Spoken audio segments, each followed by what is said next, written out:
So my impression from some of our earlier conversations as well is that that has to be communicated to the patient, and that has to be communicated in paperwork, Yes. right? Yes. And so I was going to ask you to walk us through, if you would, the progression. So let's say you're a social worker or a PSAC in an emergency room. Let's start with an emergency room. Okay. Who's coming in? What happens?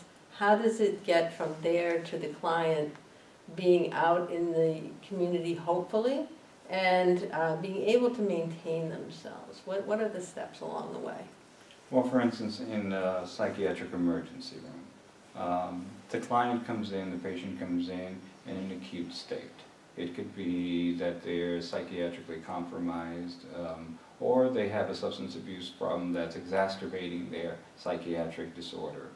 And in a psychiatric emergency room, the first thing is stabilization, to stabilize the patient. Mm-hmm. And you usually do that by offering medications. And then once stabilization is started, right away the social worker goes into action.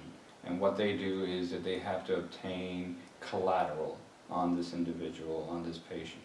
Explain collateral a bit. So collateral is obtaining information pertinent to the situation Mm-hmm. that brought the client into the emergency room or the patient into the emergency room. And that collateral could be talking to the EMS worker, the referral agency where the client lives, or the shelter that activated EMS to get them there because it was an acute situation. Talking to the family members, the doctors, the psychiatrists, healthcare workers, priests, anyone in the family, anyone out there in the community that has something to do with this individual. Mm-hmm. And get a clear picture as to who this individual is, their healthcare problems, their mental illness, any medications they're Mm-hmm. taking, history of violence, history of incarceration. Are there children involved?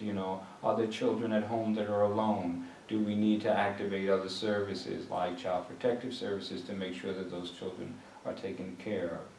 What other medical issues does this individual have, and other services outside the community that can help with the disposition, which is the later the plan with this Mm-hmm. individual, whether it is to keep them in the hospital overnight just for observation, refer them out back into the community with outpatient care to the same provider or a provider that they never had before, or to admit them into the hospital.